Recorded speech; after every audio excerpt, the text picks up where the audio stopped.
My daughter just told me she's going to Cancun for spring break with her friends, and I have no idea what she's really planning.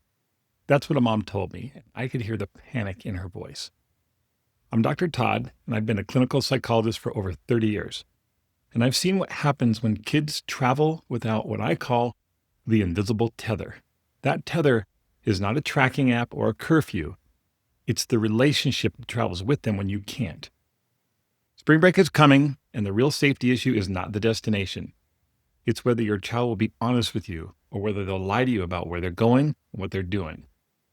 If your relationship runs on fear and control, they've learned to hide the truth. They'll say they're at the resort when they're at the clubs. They'll say they're with the group when they've wandered off alone. Kids tell the truth to parents who are safe. So ask yourself this: does my child trust me enough to tell me something that I won't like, something that might disappoint me or maybe even make me angry? If the answer is no, that's the problem we need to fix. The real test is what happens when things go sideways. Here is the ultimate safety tip for spring break. Be the person your kid calls at 2 a.m. when things go wrong. Not their friend, not a stranger, you. Of course, age matters here. A 16-year-old brain is not wired for a trip to Cancun alone. Teenagers should not be traveling for spring break without a responsible adult.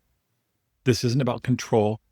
It's about safety and what they're actually capable of. But for college kids, the rules change, even though our relationship shouldn't. Kids don't call when they fear your reaction more than the crisis itself. If you've responded with yelling, "I told you so," or immediate punishment, they've learned that coming to you will make things worse.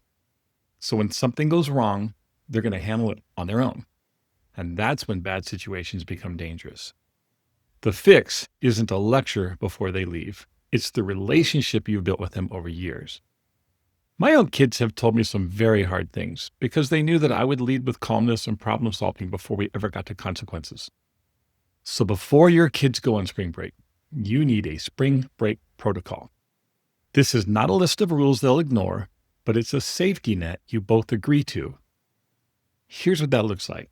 First, the no questions asked exit plan. This is your safety plan.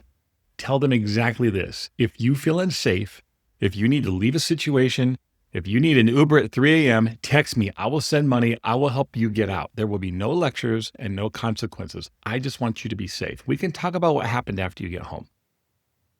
This is not a permission for them to be reckless. It's a lifeline for when things go wrong. Second, have a digital safety net. Ask them to turn on location sharing just for this trip. This is not so you can track their every move, but so you know where to send help if they stop responding. You're not spying on them. You are their emergency contact. Also, set up a check-in agreement. This isn't surveillance. It's predictability. A text every night before bed, a call every other day. The point is you both agree to it before they leave. Also, make sure they have the hotel address saved offline, local emergency numbers, and the U.S. Embassy number if they're international. Finally, the group safety rules. These are non-negotiable. Never leave a drink unattended. If you put it down, get a new drink. Never go anywhere alone, especially at night. The buddy system is not optional. Stay in groups, especially around people you don't know. One person in the group stays sober enough to make good decisions. Also, talk with your kids about things that scare you.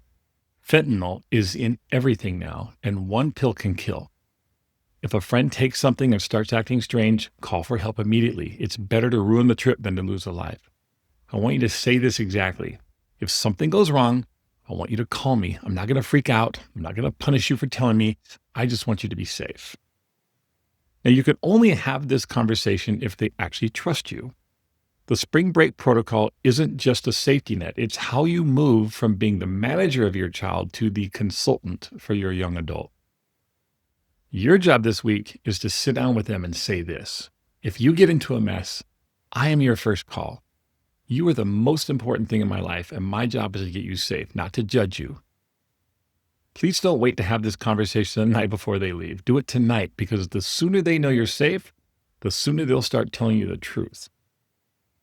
Now, if you're worried that your child is already too far gone, too far distant from you to listen, watch my video on my YouTube channel called 5 Steps to Rebuild Connection. And if you're ready for the full framework, I have a course called Connection and Credibility at drtoddtalks.com. This course will help you build a strong, secure connection with your child while maintaining credibility as a parent. If you're not ready for that, I have free videos, articles, and podcast episodes on my YouTube channel, my podcast, and my website. All right, I'll see you next time.